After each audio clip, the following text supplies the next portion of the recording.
Simak videonya sampai selesai, agar tidak ada informasi yang miss dan terlewat. Malhamah Al-Kubra. Hamba-hamba Allah yang kami muliakan, perang yang 4 hari ini, hari pertama diundilah siapa yang akan berangkat. Disiapkan pasukan berani mati. Pasukan berani mati ini, kata Rasulullah SAW, bertempur dengan sangat hebat. Bertempur 1 siang, dari pagi itu sampai tenggelam matahari. Tidak ada di antara mereka yang lari, dan seluruh mereka tidak ada yang menang. Baik dari pihak kaum kafir yang juga hebat-hebat, atau dari kalangan mujahidin, tidak ada yang menang. Sisa-sisa yang tersisa dari pasukan mujahidin yang diutus dari pasukan berani mati ini, sisa-sisa itu dalam keadaan luka-luka parah. Ketika mereka kembali ke posko, meninggal semuanya, syahid. Besok dikumpulkan lagi pasukan berani mati gelombang kedua, hari kedua. Dikirimkan bertempur. Pertempuran yang tidak pernah disaksikan sebegitu hebatnya. Dan Rasulullah SAW bersabda, pertempuran itu baru berakhir ketika matahari tergelincir. Lalu tidak ada yang menang. Dari pihak musuh tidak menang, dari orang-orang beriman juga tidak ada yang menang. Kemudian pasukan ini yang tersisa luka-luka parah dan kembali, dan mereka meninggal dunia seluruhnya, syahid. Hari ketiga dikumpulkan lagi siapa yang berkenan pada hari itu untuk siap menjadi pasukan berani mati. Dikumpulkan lagi, maka menyeranglah musuh. Mereka pun mengejar dan mereka menyongsong musuh dengan keberanian perang yang luar biasa.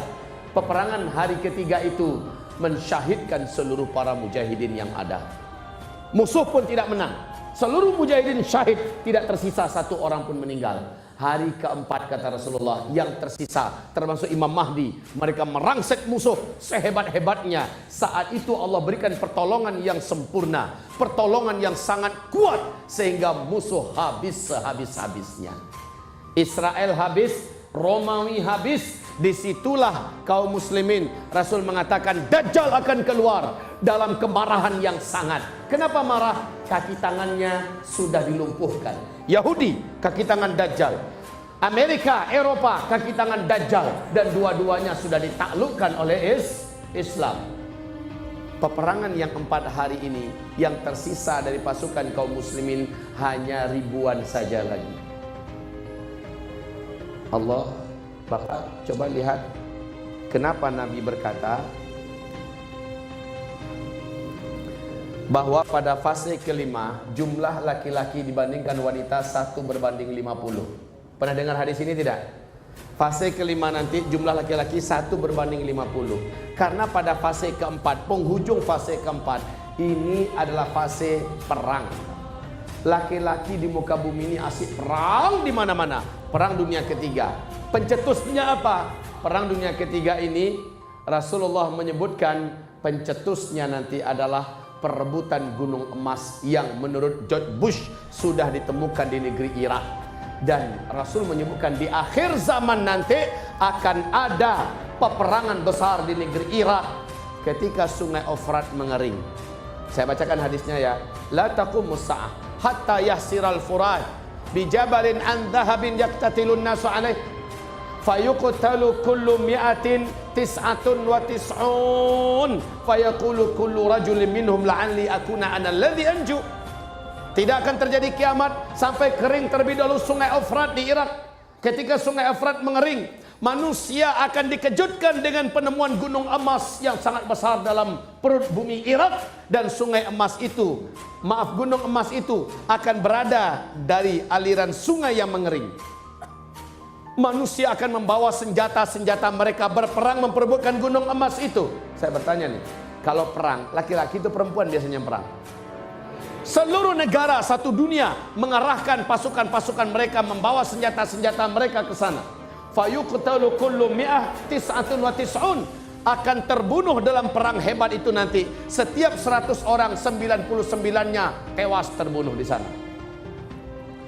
Fayaqulu kullu rajulin minhum la'alli akuna ana alladhi anju. Berkatalah setiap orang di antara mereka, semoga satu orang yang selamat dari 100 orang, kan cuma satu yang hidup. 99 mati. Dia berkata semua mereka, semoga satu orang yang hidup itu sayalah orangnya. Tamak betul untuk hidup supaya mendapatkan emas. Dari setiap 100 orang 99 mati, laki-laki semua tuh. Di hadis yang lain Nabi tidak menyukai ada umatnya yang ikut-ikutan perang ke sana dalam perebutan emas. Karena di fase kelima kata Rasulullah, emas di muka bumi akan melimpah ruah. Orang akan tidak ada lagi yang mau menerima zakat, tidak ada lagi yang mau menerima sedekah, tidak ada lagi yang mau menerima infak, bahkan tidak ada yang mau menerima hadiah. Saking makmurnya di fase kelima, isi bumi memuntahkan segala kekayaannya.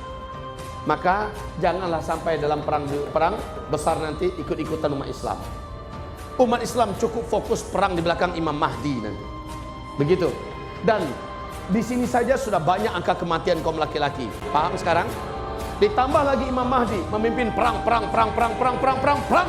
blok timur dengan perang blok barat, semuanya perang. Terakhir Malhamah Al-Kubra, tema kita malam ini. Peperangan terbesar antara Islam melawan Romawi, Amerika dan Eropa. Dan di sini jumlah orang beriman yang tersisa, petempur-petempur terbaik yang tersisa setelah Armageddon hanya 2.500-an lebih sedikit ke atas.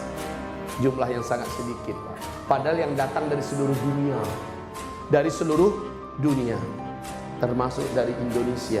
Akan ada yang sampai ke sana. Insya Allah. Siapa orangnya? Siapa? Saya tak tahu. Tadi saya katakan, alhamdulillah, sebenarnya saya tidak mau promosi, tapi beliau sudah sampaikan. Saya bukan hanya sekedar ngomong, Pak. Saya ikut, usia saya sudah 45 tahun. Di usia sebegini saya ikut berlatih diri berkuda, memantaskan diri. Kemudian saya sudah mulai memanah dan memanah di atas kuda. Ketika pembukaan kemarin, bismillah, saya mohon pertolongan kepada Allah. Dalam kelajuan yang cepat, saya memanah, tas. Langsung tepat, Pak, kuning. Semua bilang Allahu Akbar. Dan saya yakin, kalau kita belajar sungguh-sungguh, pasti kita bisa. Pasti kita bisa. Kita tembak ke atas, tar. Kena, Pak. 2 kali saya ditugaskan nembak, kena, cetar. Apa kata beliau? Masya Allah, 2 orang murid saya yang paling cepat Allah mudahkan belajar, A'agim dan Ustaz Zul. Ini yang ngajar adalah Coach Akmal. Beliau adalah Presiden Persatuan Amanah Berkuda di Malaysia. Beliau adalah juara 3 dunia ya untuk memanah di atas kuda. Dan beliau insya Allah Ta'ala siap mengkader generasi-generasi terbaik kita di An-Nabawi. An-Nabawi insya Allah kita jadikan sebagai Akademi Furusiah Indonesia insya Allah Ta'ala, di mana orang bisa belajar memanah berkuda dengan standar ilmiah. Target kita melahirkan atlet-atlet yang bertauhid, yang beriman, dan mampu mengguncang dunia, membuat bangga Indonesia di masa depan insya Allah Ta'ala. Baik.